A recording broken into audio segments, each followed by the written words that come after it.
आपण पाहत आहात BV महाराष्ट्र न्यूज, खबरबात महाराष्ट्राची।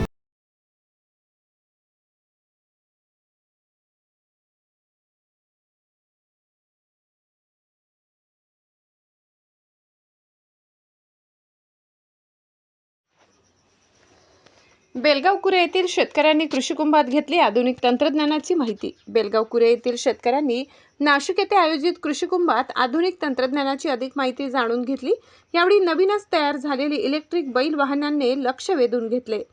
त्याचे प्रात्यक्षिक करून दाखवण्यात आले। जिल्हा अधीक्षक कृषी अधिकारी रवींद्र माने, प्रकल्प संचालक आत्मा अभिमन्यू काशीद, इगतपुरीचे तालुका कृषी अधिकारी रामदास मडके यांच्या मार्गदर्शनाखाली सहाय्यक उपकृषी अधिकारी हरीश चव्हाण यांनी त्यांच्या कार्यक्षेत्रातील बेलगाव कुरे येथील शेतकऱ्यांच्या भेटी घेऊन कृषी कुंभाचे महत्त्व पटवून दिले। त्यानुसार येथील शेतकऱ्यांनी या कृषी कुंभ पर्वणीमध्ये नवनवीन तंत्रज्ञान जाणून घेतले। जिल्हा प्रशासन, कृषी विभाग, आत्मा, महाराष्ट्र राज्य ग्रामीण जीवनोन्नती अभियान यांच्या संयुक्त विद्यमाने आयोजित भव्य कृषी महोत्सव आयोजन केल्याबद्दल आभार मानले। या प्रसंगी सेंद्रिय शेती करणारे विष्णू बोराडे यांनी मनोगत व्यक्त केले। सहाय्यक उपकृषी अधिकारी हरीश चव्हाण यांनी कृषी कुंभाचे महत्त्व सांगितले। या प्रसंगी बेलगाव कुरे येथील महिला शेतकरी मोठ्या संख्येने उपस्थित होते।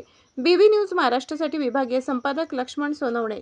महाराष्ट्र शासन कृषी विभाग यांच्या विद्यमाने आपल्या नाशिकला कृषी कुंभचं आयोजन केलेलं आहे। कृषी कुंभ हा दिनांक 12/3 ते 16/3 या कालावधीत आहे। इथे महाराष्ट्र आपण शासनामार्फत कृषी विभागामार्फत बसेसचं नियोजन केलेलं आहे। तर आम्ही इथे बेलगाव कुरे तालुका इगतपुरी जिल्हा नाशिक इथली ही बस आम्ही कृषी कुंभ बघण्यासाठी इथे आलेलो आहे। तर आपण जाऊ आता बघू प्रदर्शनात काय काय आपल्याला हे आहे। तर सगळे शेतकरी इथं आहेत बेलगावचे। धन्यवाद।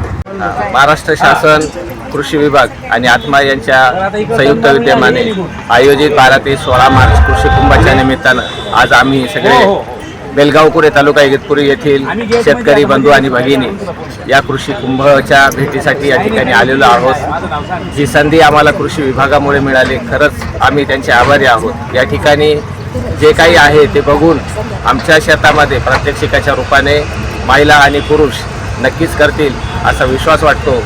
पुन्हा या विभागाचं आम्ही आभार मानतो। अशी संधी मिळत राहो ही सदिच्छा व्यक्त करतो।